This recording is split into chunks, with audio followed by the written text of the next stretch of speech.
Chapter 16 of the Haunted Hotel. It was only the 20th of September when Agnes and the children reached Paris. Mrs. Norbury and her brother Francis had then already started on their journey to Italy, at least 3 weeks before the date at which the new hotel was to open for the reception of travellers. The person answerable for this premature departure was Francis Westwick. Like his younger brother Henry, he had increased his pecuniary resources by his own enterprise and ingenuity, with this difference, that his speculations were connected with the arts. He had made money in the first instance by a weekly newspaper, and he had then invested his profits in a London theatre. This latter enterprise, admirably conducted, had been rewarded by the public with steady and liberal encouragement. Pondering over a new form of theatrical attraction for the coming winter season, Francis had determined to revive the languid public taste for the ballet by means of an entertainment of his own invention, combining dramatic interest with dancing. He was now accordingly in search of the best dancer possessed of the indispensable personal attractions, who was to be found in the theatres of the Continent.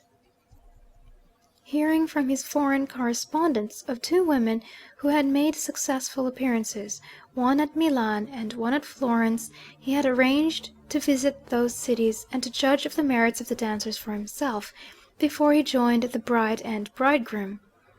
His widowed sister, having friends at Florence whom she was anxious to see, readily accompanied him.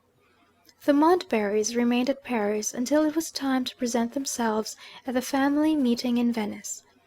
Henry found them still in the French capital when he arrived from London on his way to the opening of the new hotel.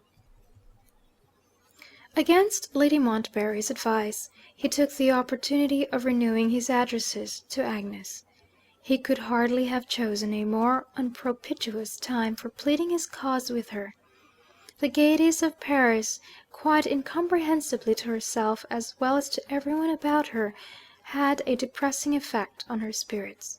She had no illness to complain of. She shared willingly in the ever-varying succession of amusements afforded to strangers by the ingenuity of the liveliest people in the world, but nothing roused her. She remained persistently dull and weary through it all. In this frame of mind and body she was in no humour to receive Henry's ill-timed addresses with favour, or even with patience. She plainly and positively refused to listen to him. "Why do you remind me of what I have suffered?" she asked petulantly. "Don't you see that it has left its mark on me for life?"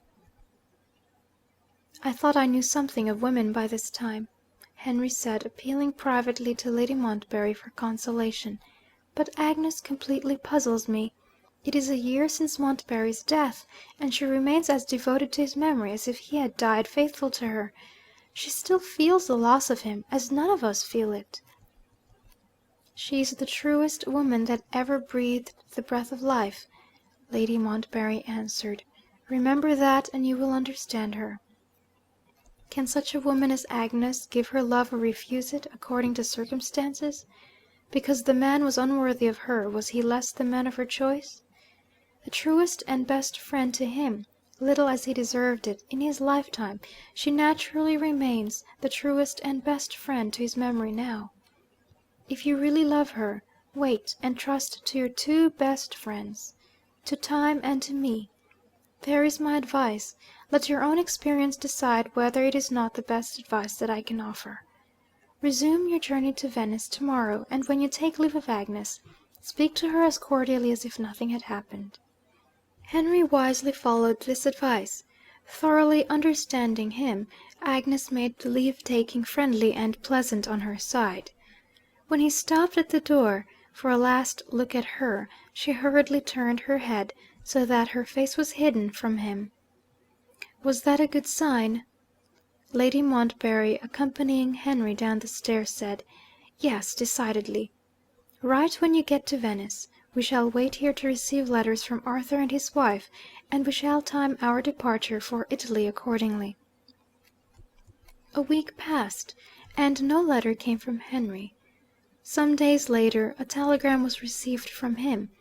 It was dispatched from Milan instead of from Venice, and it brought this strange message: "I have left the hotel. Will return on the arrival of Arthur and his wife. Address meanwhile Albergo Reale, Milan." Preferring Venice before all other cities of Europe, and having arranged to remain there until the family meeting took place, what unexpected event had led Henry to alter his plans? And why did he state the bare fact, without adding a word of explanation? Let the narrative follow him, and find the answer to those questions at Venice. Chapter 17. The Palace Hotel, appealing for encouragement mainly to English and American travellers, celebrated the opening of its doors, as a matter of course, by the giving of a grand banquet and the delivery of a long succession of speeches. Delayed on his journey, Henry Westwick only reached Venice in time to join the guests over their coffee and cigars. Observing the splendour of the reception rooms, and taking note especially of the artful mixture of comfort and luxury in the bedchambers, he began to share the old nurse's view of the future, and to contemplate seriously the coming dividend of 10%. The hotel was beginning well, at all events. So much interest in the enterprise had been aroused, at home and abroad, by profuse advertising, that the whole accommodation of the building had been secured by travellers of all nations for the opening night. Henry only obtained one of the small rooms on the upper floor by a lucky accident, the absence of the gentleman who had written to engage it. He was quite satisfied, and was on his way to bed, when another accident altered his prospects for the night, and moved him into another and a better room.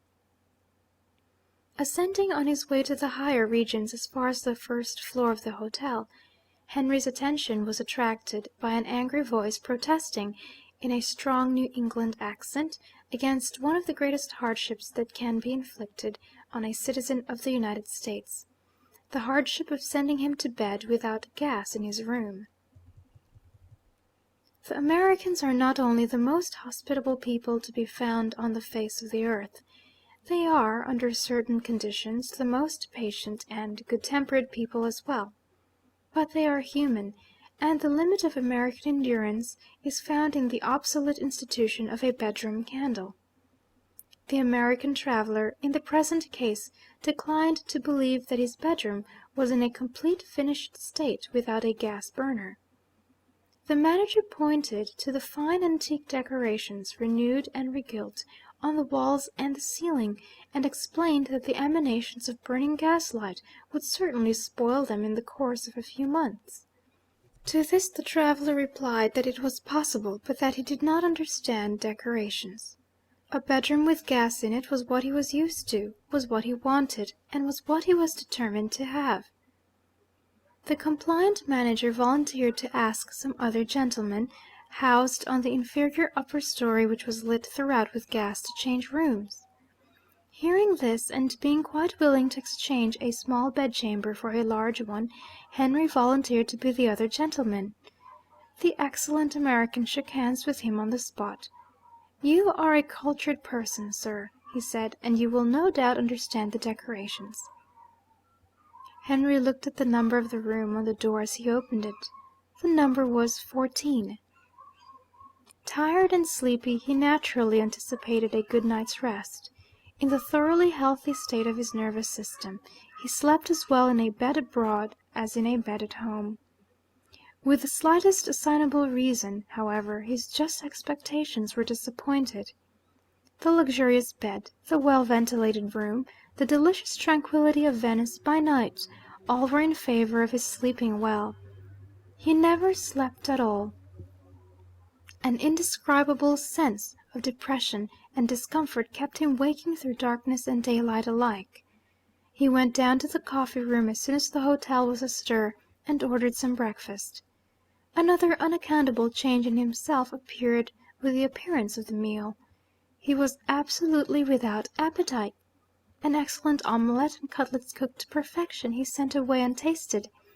he whose appetite never failed him, whose digestion was still equal to any demands on it. The day was bright and fine. He sent for a gondola, and was rowed to the Lido. Out on the airy lagoon he felt like a new man.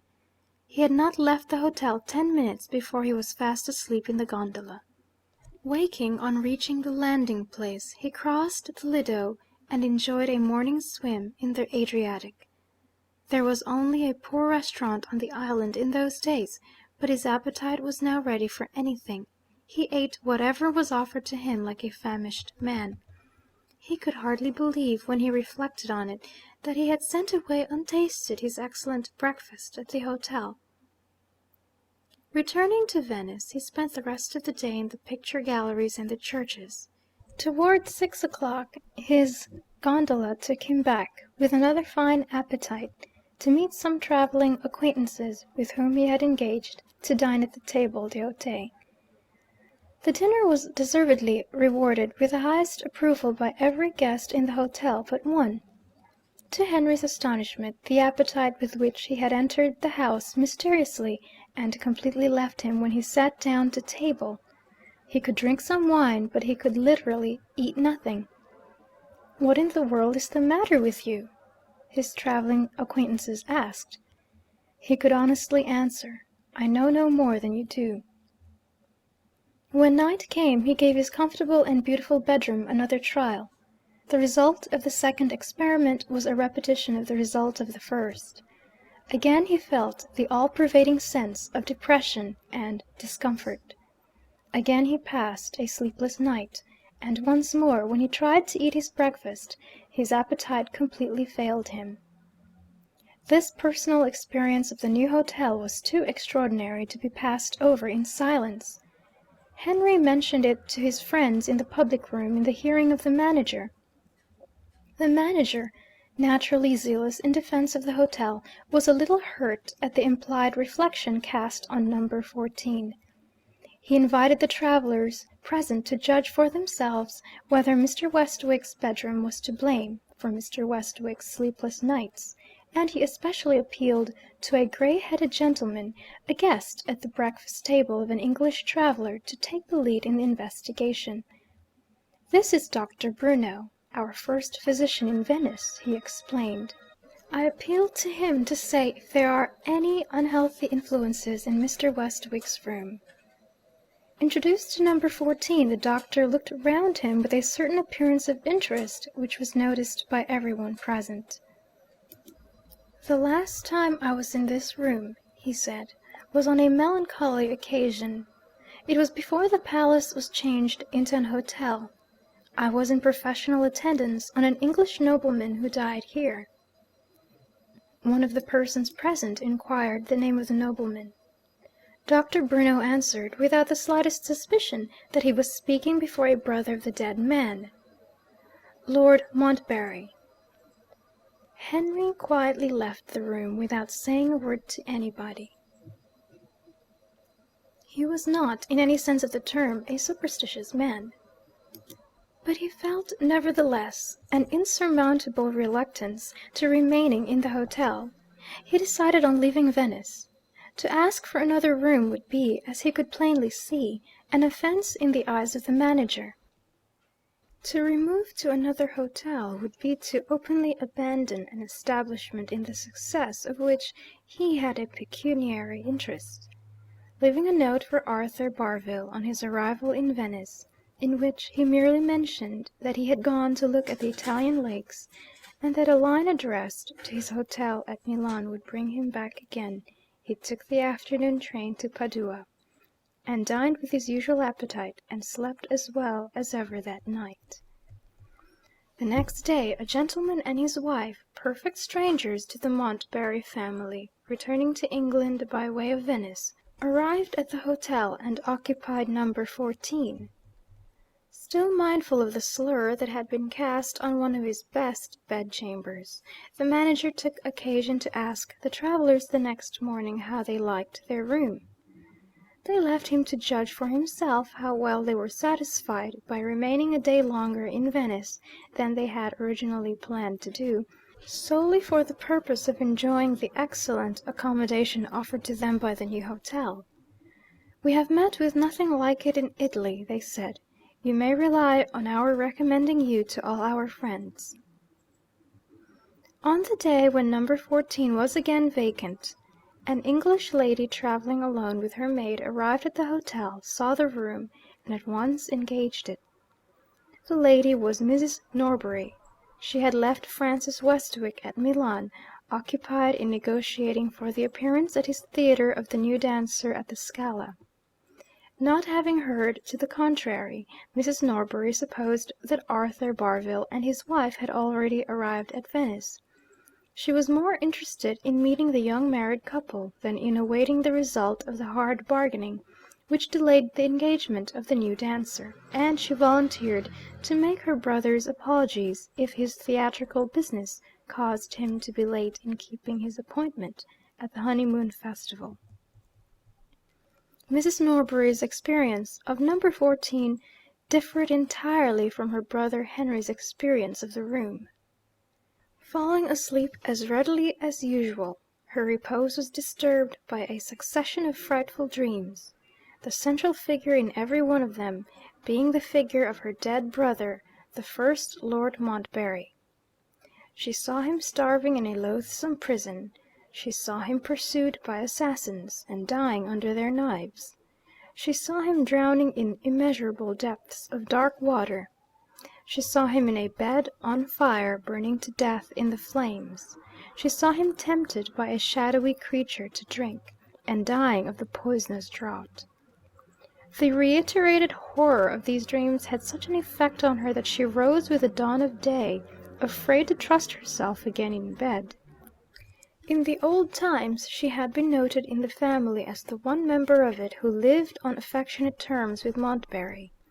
His other sister and his brothers were constantly quarrelling with him. Even his mother owned that her eldest son was of all her children the child whom she least liked. Sensible and resolute woman as she was, Mrs. Norbury shuddered with terror as she sat at the window of her room, watching the sunrise and thinking of her dreams. She made the first excuse that occurred to her when her maid came in at the usual hour and noticed how ill she looked. The woman was of so superstitious a temperament that it would have been in the last degree indiscreet to trust her with the truth. Mrs. Norbury merely remarked that she had not found the bed quite to her liking, on account of the large size of it. She was accustomed at home, as her maid knew, to sleep in a small bed. Informed of this objection later in the day, the manager regretted that he could only offer to the lady the choice of one other bedchamber, numbered 38, and situated immediately over the bedchamber which she desired to leave. Mrs. Norbury accepted the proposed change of quarters. She was now about to pass her second night in the room occupied in the old days of the palace by Baron Rivar. Once more she fell asleep as usual, and once more the frightful dreams of the first night terrified her, following each other in the same succession. This time her nerves, already shaken, were not equal to the renewed torture of terror inflicted on them. She threw on her dressing gown and rushed out of her room in the middle of the night. The porter, alarmed by the banging of the door, met her hurrying headlong down the stairs, in search of the first human being she could find to keep her company. Considerably surprised at this last new manifestation of the famous English eccentricity, the man looked at the hotel register and led the lady upstairs again to the room occupied by her maid. The maid was not asleep, and, more wonderful still, was not even undressed. She received her mistress quietly. When they were alone, and when Mrs. Norbury had, as a matter of necessity, taken her attendant into her confidence, the woman made a very strange reply. "I have been asking about the hotel at the servants' supper to-night," she said. "The valet of one of the gentlemen staying here has heard that the late Lord Montbarry was the last person who lived in the palace, before it was made into an hotel. The room he died in, ma'am, was the room you slept in last night. Your room tonight is the room just above it. I said nothing for fear of frightening you. For my own part, I have passed the night, as you see, keeping my light on and reading my Bible. In my opinion, no member of your family can hope to be happy or comfortable in this house." "What do you mean?" "Please to let me explain myself, ma'am. When Mr. Henry Westwick was here I have this from the valet too he occupied the room his brother died in, without knowing it, like you. For 2 nights he never closed his eyes. Without any reason for it, the valet heard him tell the gentleman in the coffee-room he could not sleep. He felt so low and so wretched in himself. And what is more, when daytime came, he couldn't even eat while he was under this roof. You may laugh at me, ma'am, but even a servant may draw her own conclusions. It is my conclusion that something happened to my lord which we none of us know about when he died in this house. His ghost walks in torment until he can tell it, and the living persons related to him are the persons who feel he is near them. Those persons may yet see him in the time to come. Don't, pray don't, stay any longer in this dreadful place. I wouldn't stay another night here myself, no, not for anything that could be offered me." Mrs. Norbury at once set her servant's mind at ease on this last point. "I don't think about it as you do," she said gravely, "but I should like to speak to my brother of what has happened. We will go back to Milan." Some hours necessarily elapsed before they could leave the hotel by the first train in the forenoon. In that interval Mrs. Norbury's maid found an opportunity of confidentially informing the valet of what had passed between her mistress and herself. The valet had other friends to whom he related the circumstances in his turn. In due course of time the narrative, passing from mouth to mouth, reached the ears of the manager. He instantly saw that the credit of the hotel was in danger, unless something was done to retrieve the character of the room numbered 14. English travellers, well acquainted with the peerage of their native country, informed him that Henry Westwick and Mrs. Norbury were by no means the only members of the Montbarry family. Curiosity might bring more of them to the hotel, after hearing what had happened. The manager's ingenuity easily hit on the obvious means of misleading them in this case. The numbers of all the rooms were enamelled in blue on white china plates screwed to the doors. He ordered a new plate to be prepared bearing the number 13A, and he kept the room empty, after its tenant for the time being had gone away, until the plate was ready. He then renumbered the room, placing the removed number 14 on the door of his own room on the second floor, which, not being to let, had not previously been numbered at all. By this device, number 14 disappeared at once and for ever from the books of the hotel as the number of a bedroom to let. Having warned the servants to beware of gossiping with travellers on the subject of the changed numbers, under penalty of being dismissed, the manager composed his mind with the reflection that he had done his duty to his employers. Now, he thought to himself, with an excusable sense of triumph, let the whole family come here if they like. The hotel is a match for them.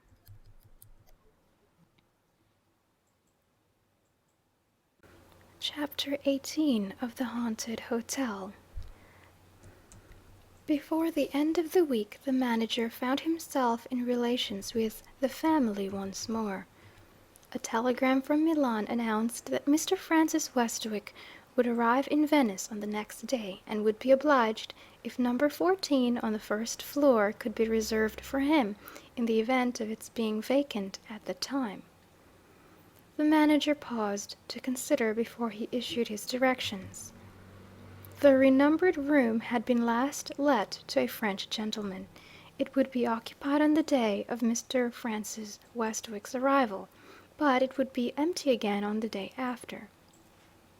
Would it be well to reserve the room for the special occupation of Mr. Francis? And when he had passed the night unsuspiciously and comfortably in number 13A, to ask him in the presence of witnesses how he liked his bedchamber. In this case, if the reputation of the room happened to be called in question again, the answer would vindicate it on the evidence of a member of the very family which had first given number 14 a bad name. After a little reflection, the manager decided on trying the experiment, and directed that 13A should be reserved accordingly. On the next day Francis Westwick arrived in excellent spirits. He had signed agreements with the most popular dancer in Italy, he had transferred the charge of Mrs. Norbury to his brother Henry, who had joined him in Milan, and he was now at full liberty to amuse himself by testing in every possible way the extraordinary influence exercised over his relatives by the new hotel. When his brother and sister first told him what their experience had been, he instantly declared that he would go to Venice in the interest of his theatre. The circumstances related to him contained invaluable hints for a ghost drama. The title occurred to him in the railway, The Haunted Hotel. Post that in red letters 6 feet high on a black ground all over London, and trust the excitable public to crowd into the theatre. Received with the politest attention by the manager, Francis met with a disappointment on entering the hotel. "Some mistake, sir. No such room on the first floor as number 14. The room bearing that number is on the second floor, and has been occupied by me from the day when the hotel opened. Perhaps you meant number 13A on the first floor. It will be at your service tomorrow. A charming room. In the meantime, we will do the best we can for you tonight." A man who is the successful manager of a theatre is probably the last man in the civilized universe who is capable of being impressed with the favorable opinions of his fellow creatures. Francis privately set the manager down as a humbug, and the story about the numbering of the rooms as a lie. On the day of his arrival he dined by himself in the restaurant before the hour of the table d'hote, for the express purpose of questioning the waiter, without being overheard by anybody. The answer led him to the conclusions that 13A occupied the situation in the hotel which had been described by his brother and sister as the situation of 14. He asked next for the visitors' list, and found that the French gentleman who then occupied 13A was the proprietor of a theatre in Paris personally well known to him. Was the gentleman then in the hotel? He had gone out, but would certainly return for the table d'hote. When the public dinner was over, Francis entered the room, and was welcomed by his Parisian colleague literally with open arms. "Come and have a cigar in my room," said the friendly Frenchman. "I want to hear whether you have really engaged that woman at Milan or not." In this easy way Francis found his opportunity of comparing the interior of the room with the description which he had heard of it at Milan. Arriving at the door, the Frenchman bethought himself of his travelling companion. "My scene painter is here with me," he said, "on the lookout for materials. An excellent fellow, who will take it as a kindness if we ask him to join us. I'll tell the porter to send him up when he comes in." He handed the key of his room to Francis. "I will be back in a minute. It's at the end of the corridor, 13A." Francis entered the room alone. There were the decorations on the walls and the ceiling, exactly as they had been described to him.